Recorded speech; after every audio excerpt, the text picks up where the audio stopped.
it's important to finish the work we've begun. So,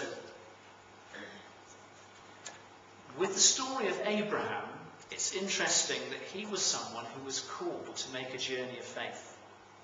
But we read how on the way he settled in Haran. That was a place that was like a slightly smaller version of the city he'd been familiar with and lived in. He stops there on the way rather than continuing along the tougher road to Canaan where God had called him to go. And like Abraham, we too have heard the call. We know we need to reorder the church. We know that renewal needs to happen. We've taken some significant steps in response, but we need to realise we can't just stop where we are now. We need to finish what we've begun. So what will our beacon of hope look like when we finish this building? Well, in answer to this, we need to think again about what the church is here for. Now, that's a question where there will be those of you who are aware that there are volumes of books that have been written about this.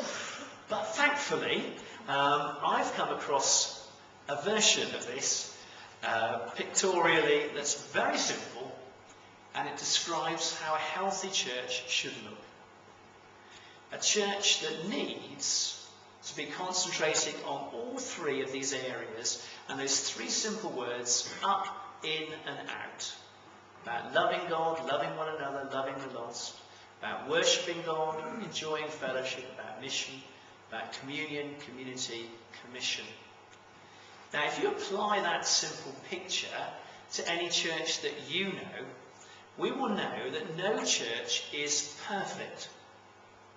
And there might be some that, for instance, if they don't think about all three, so there might be some that are absolutely great at the services of worship they offer.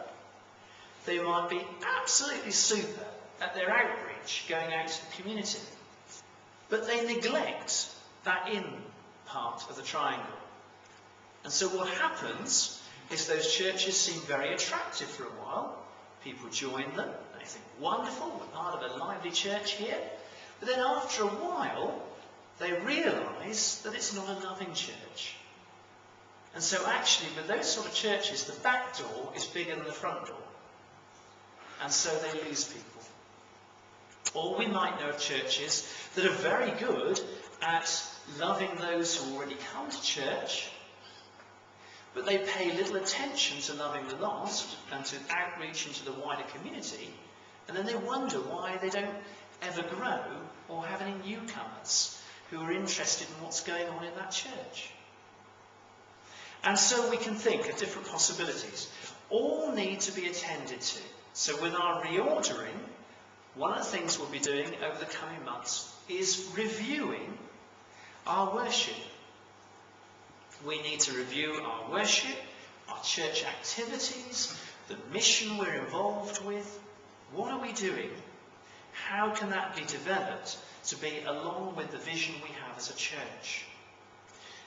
And a question to keep in our minds, because this is not just for us, is it?